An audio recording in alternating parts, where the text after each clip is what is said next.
آل India Muslim personal لا board اس ملک کے مسلمانوں کا سب سے متحدہ مشترکہ پلیٹ فارم ہے۔ اسے قائم کیا گیا تھا تاکہ حفاظت شریعت کا فریضہ انجام دیا جا سکے، اسی طرح سماج میں پھیلنے والی برائیوں کو روکا جا سکے۔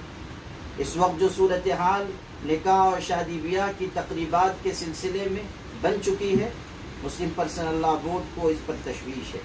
ہم یہ چاہتے ہیں کہ اسلامی شریعت نے جو آسان اور سادہ نکاح کا نظام ہمیں دیا، اسی کو پورے اسلامی معاشرے میں نافذ کیا جائے، رسم و رواج کا خاتمہ ہو، جہیز جیسی رسم کے سلسلے میں کھل کر اظہار خیال کیا جائے۔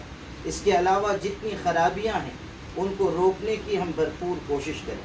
آل انڈیا مسلم پرسنل لا بورڈ کی اصلاح معاشرہ کمیٹی نے باضابطہ اس سلسلے میں مہاراشٹر، گجرات، تلنگانہ، مدھیہ پردیش کے تمام علماء کرام، دانشوران قوم و ملت کو توجہ دلائی ہے، اور آن لائن مشورتی نشست کر کے یہ فضا سازی کی گئی ہے کہ ہم پورے اسلامی معاشرے میں آسان اور مسنون نکاح کی مہم چلائیں۔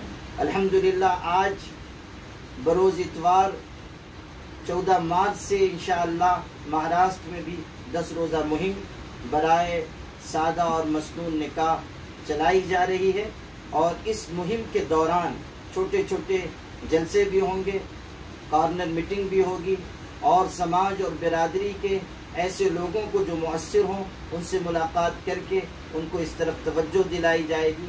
ایک پورا خاکہ 10 روزہ مہم کا تیار ہوا ہے، اور اس کے مطابق انشاءاللہ ہر علاقے میں کام ہوگا۔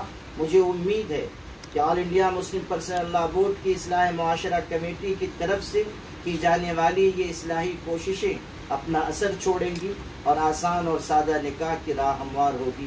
ہم لوگوں نے یہ بات تجویز کے طور پر منظور کی ہے کہ جو بچیاں غریب ہیں، پسماندہ ہیں، کمزور ہیں، ان کے لیے انفرادی یا اجتماعی طریقے پر نکاح کا انتظام کیا جائے، اور الگ الگ تنظیمیں اس کے لیے آگے آئیں، لیکن اجتماعی نکاح میں بھی سنت و شریعت پر عمل کرنا ضروری ہے۔